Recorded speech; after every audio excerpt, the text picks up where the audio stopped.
ago, I think when I first started, there was a huge group of book talkers and bookstagrammers who are really well established into only reading one genre of books.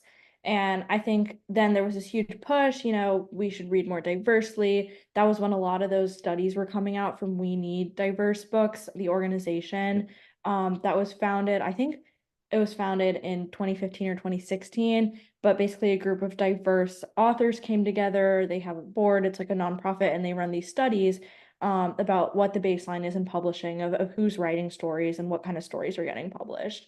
And there was a study that came out about how like 90% of books that were published in a certain year, I think it was in the late 2010s, like either in 2017, 2018, about how like 90% of these books were being published by white authors and how that had gone down, but not nearly enough in the last couple of years. And I think now it's at something like 66 or 70%. Um, so when those studies were coming out, people were like, oh my gosh, this is crazy. Like, how is this happening? And they were looking at the books they were reading and they were like, oh my gosh, 90% of the books I'm reading are by white authors. And that was like a wake-up call for a lot of people and a way to think, okay, like now let me try to actively diversify my reading. But of course that also brought up conversations of like, oh well, if I have to seek out books by authors of color, like I just look at the cover and think that it's a pretty cover and that's why I read. Like I don't care about the race of the person I'm reading.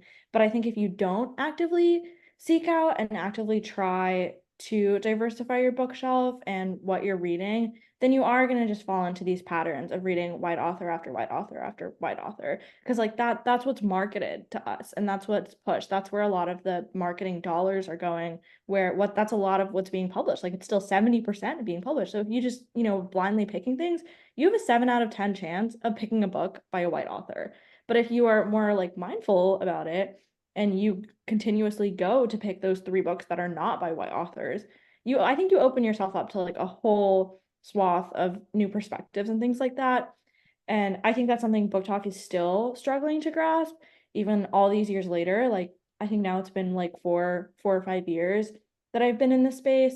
And I think people are still grasping with it and still don't really understand why it's important to really think about who you're picking like your books from and who you're getting your recommendations from and how that impacts, what kind of stories you're reading and who you think, the main character is allowed to look like. No, you said a really good point. Like, talk to me a little bit about like being a mindful like consumer in the book space, like, for lack of better terms, because I think there's everything you said is it makes a lot of sense, and then I think there's also the side of people that's kind of the, oh, my algorithm just spits out these type of authors no matter what. Like, so talk to me about how, as a maybe consumer or creator, you kind of think about like, hey, this is how I actively go look for creators like Maya. This is how I actively go look for creators in a different space. Like, how do you kind of think about that? For sure. Yeah, I think it's difficult in like the age of social media to just kind of blame it on the algorithm because the algorithm is just going to spit back whatever you want. Like if I go looking for South Asian book recommendations, I'm going to start being shown South Asian book recommendations. But the problem is, I think that, what society deems as the norm and the majority of what's being published right now by, white straight authors is that if you just search book recommendations, that's what's going to come up. Like I think if you just search Book Talk, A Court of Thorns and Roses, and The Cruel Prince, and all these books that have been around and published in 2016 are going to show up. But new exciting books by authors of color like Kaiki by Vaishnavi Patel or Legend Born by Tracy Dion, those books aren't going to come up as much when you just search book recommendations. For those, you have to search, Indian mythology book recommendations, or you have to search Black girl book recommendations. And it's like, why do you have to put those qualifiers? Like, are those not books? But I think if you want to read more diversely, you unfortunately have to start putting those qualifiers. And one thing I do is I've curated a really great community of other book talkers around me. And then when there's someone new who enters the space who maybe starts off reading a lot of these white authors and is expressing some kind of disappointment, why is Book Talk always recommending the same 5 books? Oh, it's because you haven't found this person yet who's recommending the niche that you want. And I think it's really, really important to find people in your niche. I know I love to read fantasy by authors of color that's based in like historical context. Like one of my favorite books is A Song of Wraiths and Ruin by Roseanne Brown. And it's like very heavily inspired by Nigerian pre-colonial society, which is really interesting to me. And so like I really love how much inspiration she took from those books and how it's rooted in historical context. So, you can't like just look that up and find A Song of Wraith and Ruin, but if you search like Black fantasy or historical fantasy, you'll be able to find those books more often. So I think that that's a couple of ways that people can find books like that. But I think it's really unfortunate that you just can't search fantasy and have those books come up. And when you search fantasy, it's just going to be books of like quote unquote what the norm is. That's well said. And you said another good point, because I think a lot of times when content creators get into the space too, it's that I want to be a part of the conversation mentality too. Whereas I don't want to have the fear of missing out on reading Emily Henry because that's where the puck's going, right? Or if it's a romance book, I don't want to miss out on missing on reading Hannah Grace. But like, talk to us a little bit about that too. Like, how do you feel as a content creator? Have you just got to a point where you're like, I really don't care, I'm gonna read what I want? Or do you still feel the need to sometimes keep up with some of the most trendy books as well? Oh, absolutely. I always want to know what the hype is. I think I do have some friends who are like, I would just don't want to read Emily Henry. Like her books don't interest me, but I love Emily Yeah. Henry. I love Carly Fortune. I've read all of the A Court of Thorns and Roses books. I personally didn't enjoy those, but I feel like if I did, it would be no big deal. I think some people take it the wrong way when you say, "Hey, I think we need to diversify our bookshelves and we need to read books." They think that means, "Oh, then you hate white authors. You think that those books aren't worthy of all the awards."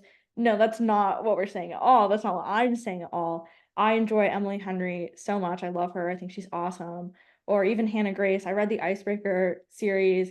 I read her new book, Daydream. I thought there were some really, really fun aspects of both those books. Like I'm here for the hockey romances and all of that. But I also have to ask the question, like, why is the hockey player always just like a white 6 foot tall man? Like, why is there no one else? And I liked how in Daydream, how Hannah Grace like took a shot at writing someone who wasn't, a white man or a female main character who wasn't stick thin. Like that is something that's really refreshing. And I think that when you put pressure on these white mainstream authors, they might say, "Oh, like this is good pressure to diversify to support other authors." Like I think it's really awesome that Yulin Kwong, who wrote How to End a Love Story, um, is really like I feel like she's a romance author and she's actually also the producer of Emily Henry's book to movie adaptations.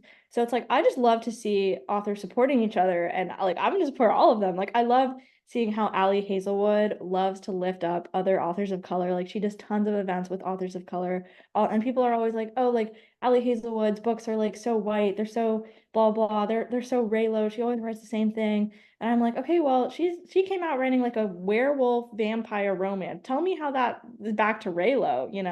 So I was like, she's showing she has range. She supports other authors of color. Like, I have no problem with like white women killing it in the romance and all other genre spaces. I think the moment it becomes a problem is when you just don't support other authors of color and you choose to just be blind and say, I don't see all these problems within the publishing industry. I don't see why I should talk to authors of color and support authors of color. It becomes a problem when every single event you do is just with another white woman and every single book you blurb is just another book by a white woman and you kind of trap yourself then, right? Like you're in this ecosystem of whiteness and you don't ever get out of that. So you don't end up seeing the problems or seeing any of the difficulties that authors of color face in this space. So I think there are a lot of echo chambers like that in the publishing world within book events, within bookish creator like friend groups. And I think it's really common to see that. But I think it's awesome when you have white authors who are mainstream who recognize those problems and point those out. Yeah, I think you're absolutely right. And I think content creators are starting to really realize the power that they have when it comes to what books get produced. Because you even see it with romantasy becoming a really big genre now, right?